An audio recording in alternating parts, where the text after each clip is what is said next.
যুদ্ধে মরণ কামড় দিতে চলেছেন পুতিন। সারা ইউরোপে যখন শীত জেঁকে বসেছে তখনই ইউক্রেনে হামলার ব্যাপকতা বাড়িয়ে চলেছে রাশিয়া।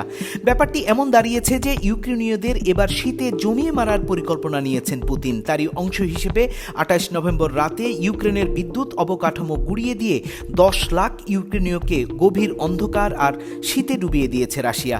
রেকর্ড সংখ্যক 188 ড্রোন দিয়ে রাশিয়া এই হামলা চালায় দেশটির বিদ্যুৎ সঞ্চালন ব্যবস্থায়। পাশাপাশি চলছে ইউক্রেনে পরমাণু অস্ত্র ব্যবহারে পুতিনের ক্রমাগত হুমকি।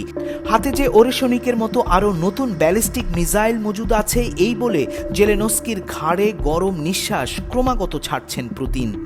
রাশিয়া ইউক্রেন যুদ্ধের 1000তম দিন গত হয়েছে। পশ্চিমা দেশ বিশেষত মার্কিন ও ব্রিটিশ ক্ষেপণাস্ত্র ইউক্রেন ব্যবহার করতে পারবে এমন অনুমতি পাবার পর এ যুদ্ধ প্রতিদিনই মোড় নিচ্ছে বিপজ্জনক দিকে। একদিকে আশঙ্কা বাড়ছে ডোনাল্ড ট্রাম্পের শপথের আগেই হয়তো জো বাইডেন ইউক্রেনকে পারমাণবিক অস্ত্র বা তার প্রযুক্তি কিছু দিয়ে যেতে পারেন। রাশিয়ার তাড়া কি তবে সে কারণেই? সাম্প্রতিক সময়ে রাশিয়া ইউক্রেনের বহু এলাকা দখলে নিয়ে ফেলেছে। তার পরিমাণ ব্রিটেনের প্রায় অর্ধেকের সমান বলে জানাচ্ছে পশ্চিমা গণমাধ্যমগুলো। দিনকে দিন এই যুদ্ধের গতি বাড়ছে।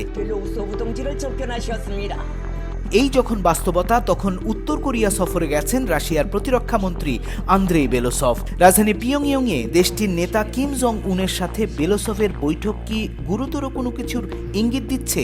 বৈঠকে কিম জং উন সরাসরি অভিযোগ করেছেন ইউক্রেনের দূরপাল্লার অস্ত্র ব্যবহারের পেছনে যুক্তরাষ্ট্রের সরাসরি সামরিক হস্তক্ষেপ রয়েছে, ফলে মস্কোরও আত্মরক্ষার অধিকার আছে।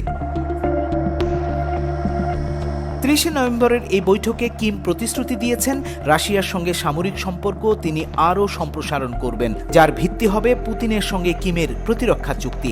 এই যুদ্ধে 13,000 কন্টেইনারে 10,000 গোলাবারুদ, সাঁজোয়া যান, রকেট লঞ্চার এরই মধ্যে পৌঁছে গেছে রাশিয়া। তার বাইরে কথা আছে 12,000 উত্তর কোরীয় সেনা পাঠাতে পারেন কিম।